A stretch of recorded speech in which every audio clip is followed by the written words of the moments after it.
Hello students, आज फिर स्वागत है आपका अपने YouTube channel drill of nursing में। जैसा कि आपने प्रीवियस क्लास में पढ़ा होगा TNM क्लासिफिकेशन ऑफ कैंसर, उसी को आज बढ़ाते हुए हम आगे डिस्कस करेंगे और आपके जितने भी डाउट्स हैं होप मैं क्लियर कर पाऊँगा। ठीक है, तो हमने प्रीवियस क्लास में देखा था कैंसर के बारे में कि इसकी क्या स्टेजिंग होती है, और जो प्रीवियस स्लाइड्स थी वो थी आपकी elements of staging. Elements of staging में हम देखते हैं कि क्या एलिमेंट्स होते हैं जिससे हम कैंसर के स्टेज को रिकॉग्नाइज कर पाते हैं, उसको पहचान पाते हैं। तो सबसे पहले हम बात करेंगे प्राइमरी ट्यूमर को पहचानने के लिए कैंसर की स्टेजिंग करना बहुत ज़्यादा इम्पॉर्टेंट होता है कि आपका जो ट्यूमर है वो कहाँ से उत्पन्न हुआ है। सेकंड आता है आपका ट्यूमर के साइज और उसका नंबर कितना है, मतलब मोर देन वन ट्यूमर भी हो सकता है, और उसके साइज को पता करने के लिए भी हमें एलिमेंट्स को फॉलो करना पड़ता है, स्टेजिंग को देखना पड़ता है। तीसरा हम बात करते हैं लिम्फ नोड्स के इन्वॉल्वमेंट उसमें है या नहीं है ना। बहुत से कैंसर ऐसे होते हैं जो कि लिम्फ नोड तक फैल जाते हैं और उसमें more than one lymph nodes भी अफेक्टेड हो सकते हैं। फिर आता है आपका मेटास्टेसिस। कैंसर एक जगह से निकल के कहाँ तक फैल चुका है और वो शरीर के कितने दूर तक के अंगों में फैल चुका है और फैला भी है या नहीं है, इसके लिए एलिमेंट्स को पता करना बहुत ज़्यादा इम्पोर्टेंट है।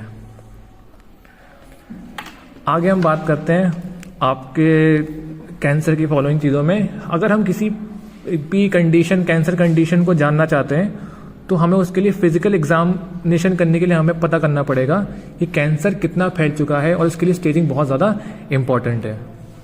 फिर अगला आता है आपका इमेजिंग टेस्ट। इमेजिंग टेस्ट जैसे आप जानते होंगे, आपका CT scan, PET scan, MRI, x ray, इससे हम इमेजिंग टेस्ट कंफर्म कर सकते हैं और इससे हमें अंदाज़ा हो जाएगा कि कैंसर कितने ग्रेड का है। और कुछ लैब टेस्ट होते हैं जो हम लैब में ब्लड टेस्ट भी कंफर्म कर सकते हैं। फिर आता है आपका पैथोलॉजिकल रिपोर्ट। पैथोलॉजिकल रिपोर्ट वो रिपोर्ट होती है जिसमें हम टिश्यू ऑर्गन के ट्यूमर के साइज के बारे में पता करते हैं कि ग्रोथ की, किसी भी टिश्यू की ग्रोथ कितनी हो गई है और वो ग्रोथ होते होते कौन से ऑर्गन तक, कौन से सिस्टम तक पहुंच चुका है और उसका एक डेफिनेट साइज क्या है। और हम सर्जिकल रिपोर्ट को फाइंड करने के लिए भी, जैसे हमें किसी सर्जरी को प्रायर होने से पहले, हम सर्जरी को परफॉर्म करने से पहले उसकी ग्रेडिंग कर सकते हैं। अब आता है आपका main factors of cancer staging. तो सबसे इंपॉर्टेंट स्लाइड जो होती है आपकी, इसमें हम देखेंगे 3 फैक्टर होते हैं TNM। TNM स्टेजिंग में सबसे हम पहले बात करेंगे T का मतलब क्या होता है। T का एक डिनोट किस तरीके से होता है, तो यहाँ बताया गया T से ट्यूमर बोलते हैं हम। जो ट्यूमर है वो कौन सा प्राइमरी ट्यूमर है, वो कितना बड़ा है और वो आसपास के ऊतों तक पहुंचा है या नहीं पहुंचा है। ठीक है ना, T का मतलब है ट्यूमर। फिर हम बात करते हैं N से। तो N जो होता है बेसिकली डिनोट करता है आपका लिम्फ नोड्स।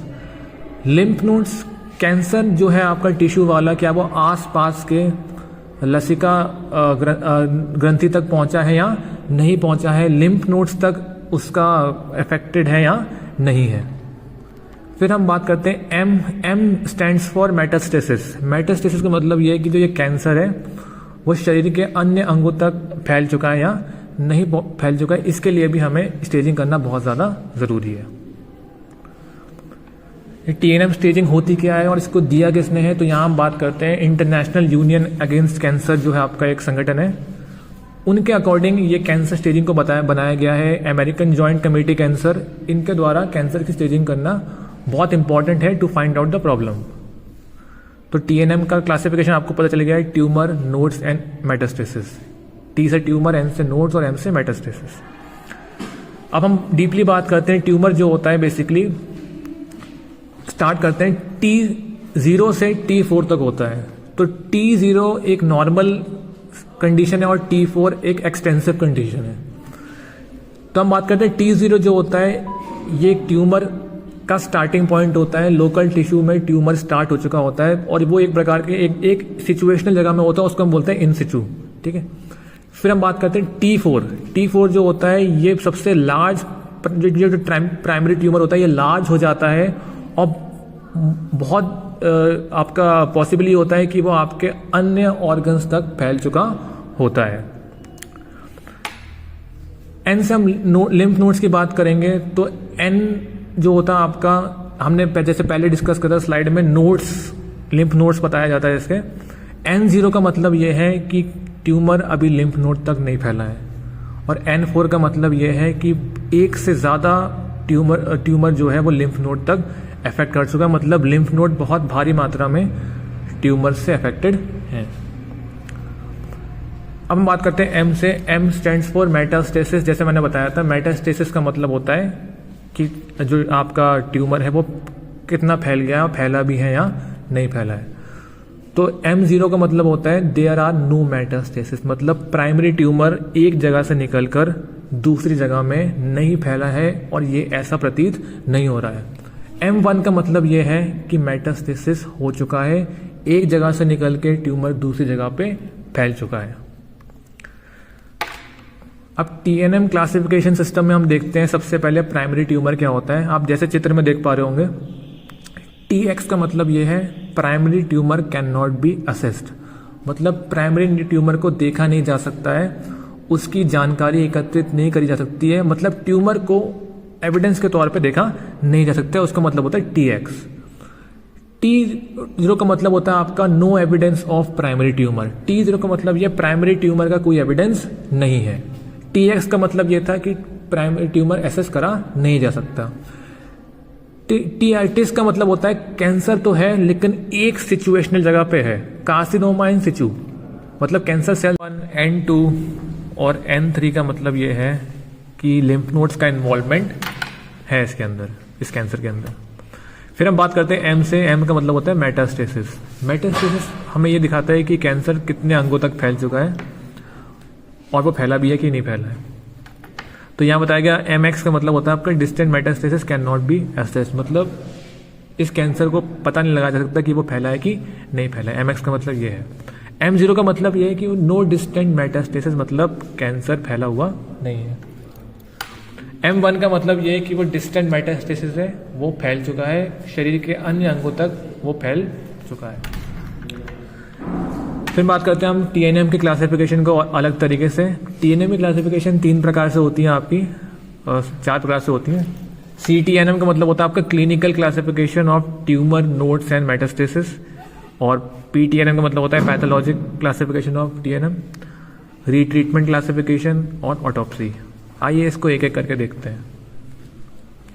सबसे पहले हम बात करते हैं क्लिनिकल क्लासिफिकेशन। क्लिनिकल क्लासिफिकेशन एक एविडेंस बेस्ड क्लासिफिकेशन होती है, मतलब एक हमें क्लियर पिक्चर चाहिए होती है कैंसर को आइडेंटिफाई करने के लिए कि वो बॉडी में है या नहीं है, जिससे हम पेशेंट का डेफिनेट ट्रीटमेंट आइडेंटिफाई कर पाएँ।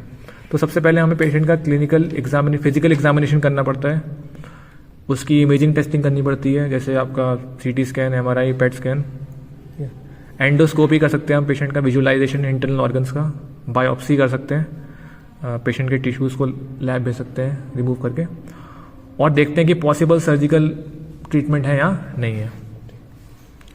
अब बात करते हैं आपका पैथोलॉजिक क्लासिफिकेशन। पैथोलॉजिक क्लासिफिकेशन में हम ये देखते हैं कि ऐसे बॉडीफाइड एविडेंसेस हैं जिससे हमें पता लगता है कि सेल्स जो है वो एबनॉर्मल दिख रही हैं या नहीं दिख रही हैं आपको, ठीक है ना। तो यहाँ ये इसलिए होता है कि हम सर्जरी उस जगह परफॉर्म कर सकते हैं या नहीं कर सकते हैं आप, ठीक है ना। फिर हम बात करते हैं आपका रीट्रीटमेंट क्लासिफिकेशन। रीट्रीटमेंट क्लासिफिकेशन का मतलब ये है जब हम ट्रीटमेंट कर रहे होते हैं, आप देख रहे होंगे वर्ड इटसेल्फ से ट्रीटमेंट, तो यहाँ पे आप देख रहे होंगे कि कीमोथेरेपी स्टार्ट करने के लिए हम पेशेंट को इस क्लासिफिकेशन को कर सकते हैं कि कीमोथेरेपी पॉसिबल है या नहीं है, और कितना इफेक्टिव ट्रीटमेंट वो पेशेंट के बॉडी में इवेल्युएट करा सकती है, ठीक है। अब आता है आपको ऑटोप्सी। ऑटोप्सी क्लासिफिकेशन तब होता है जब किसी पेशेंट की डेथ हो जाती है और हमें उसके एविडेंसेस पता नहीं होते हैं या फिर हमें पता नहीं होता है कॉज ऑफ डेथ क्या है। तो ये बेसिकली कैंसर को पता करने के लिए होता है कि पेशेंट की डेथ जो हुई है वो कैंसर से हुई है या नहीं हुई है आपको, ठीक है ना। ये इन्फॉर्मेशन होती है पेशेंट की डेथ का कि वो कब किस टाइम में उसकी डेथ हुई है कैंसर से, ऑटोप्सी रिपोर्ट के लिए। अब हम बात करते हैं आपका अमेरिकन जॉइंट कमेटी के सिस्टम के आधार पे कैंसर की स्टेजिंग। तो यहाँ बताया गया आपका स्टेज जीरो ऐसे लिखा है यहाँ पे, स्टेज जीरो का मतलब होता है आपका ट्यूमर है लेकिन वो माइक्रोस्कोपिकल साइज का है। इसका मतलब ये है कि ट्यूमर को विदाउट माइक्रोस्कोप देखा नहीं जा सकता है। स्टेज वन का मतलब है आपका tumour confined to the organ of origin, मतलब जो प्राइमरी ट्यूमर है वो अभी वहीं पर है जहाँ पे उसकी उत्पत्ति हुई थी, मतलब वो एक बॉडी के लोकलाइज पार्ट पे है, अभी वो कहीं और फैला नहीं है। स्टेज टू में हम देखेंगे local spread not interfering with surgical removal.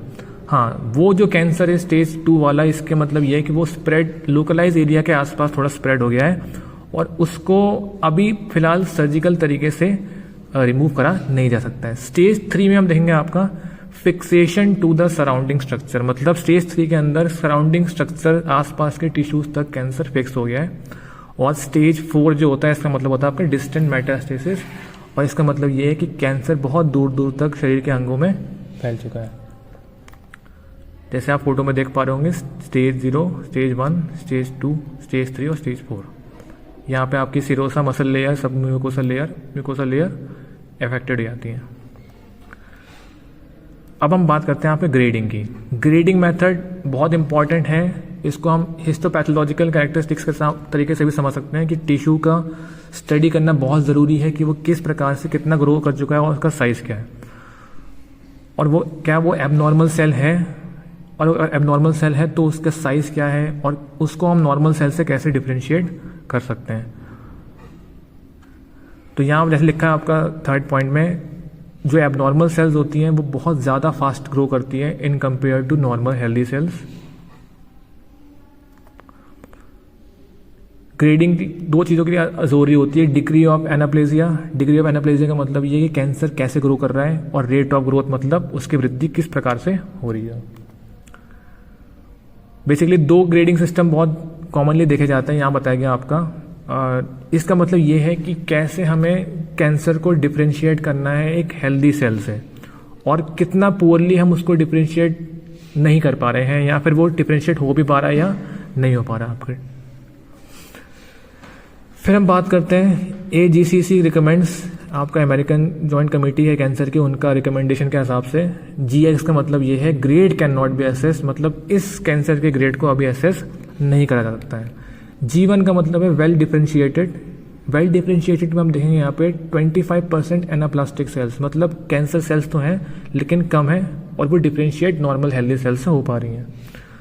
G2 का मतलब है मॉडरेटली वेल डिफ्रेंशिएटेड, मतलब 25 से 50% एनाप्लास्टिक सेल्स डिफ्रेंशिएट हो पा रही है, मतलब ये और अच्छे तरीके से डिफ्रेंशिएट हो पाएंगी एक सामान्य कोशिकाओं के साथ। G3 का मतलब ये आपका पुअरली डिफ्रेंशिएटेड 75% एनाप्लास्टिक सेल्स, और G4 का मतलब ये है अनडिफ्रेंशिएटेड, मतलब उसको हम डिफरेंस पता नहीं कर सकते। तो यहाँ तक था हमारा ये स्टडी। आई होप आपको समझ में आया होगा। कमेंट्स में लाइक और कमेंट करके बताइए कि आपको क्या डाउट्स हैं, और आप कुछ ऐसा स्टडी बताइए जिसे हम आपके चैनल पे पोस्ट कर सकें। आई होप आपको पसंद आया होगा। चैनल को लाइक और सब्सक्राइब करना मत भूलिए।